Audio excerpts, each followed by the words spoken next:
Bay, bay ting. Ah. Hindi niya agi ka. Natutuyo ni mo bay. Tanti jud kisalan bay. Unsa man na bay? Ako lang yun ni mo bay. Hindi mo tapon mo kuryente bay. Bisig ako rin mo bayad sa kubungan bay. Naputlan ko sa kuryente bay. Ako rin mo bayad gud bay. Kay putlan ko sa kuwan lagi. Na luoy kasi na akong mga anak. Kay kung mabot akong kwarta, ako rin bayad gud mo. Bayaran na gud ka. Pwede ba bay? Makakuan ko ni mo bay? Langyo ko ni mo bay? Pasensya lang sa kayo, brother. Medyo kong sugutan na, bay. Pasensya lang sa kayo, tanan.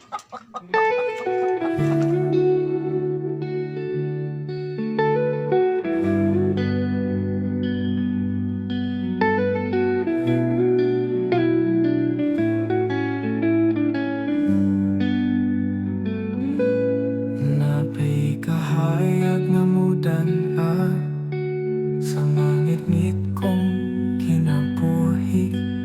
Hantod na naapay ugma naapa, gihapoy paglaong nga mapahibig. Kasakit na nahihaguman, ano ron sa balod na gipati. Kay mutuo ko aduna pay daghang maanindot nga mahitabo samtang ang tao buhi.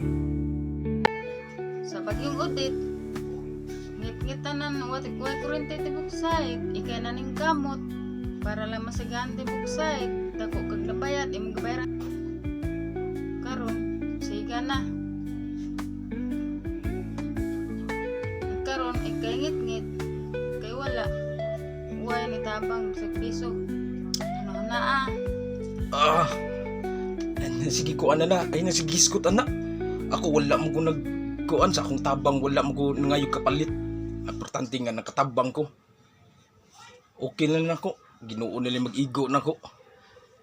Kung inani ang kuan sa akong kapalaran, ako nagduwaton. Iyan yung pagbuotanan. Okay rin ako kung way mo tabang na ko. Kubaw ko. Ang magpaubos, ipataas. Ang ipataas, ipaubos. Ginoo nila mag-igo na ko. Kung sa ako magtabang ako ngayon kapalit, ay ko sige sukmatan na kada adlaw na lang ko imong sukmatan na. Kasakit na nahihaguman, ano ron sa balot na gipati. Kay mutuo ko aduna pay daghang maanindot nga mahitabo samtang ang tao buhi. Tao buhi. Tao buhi.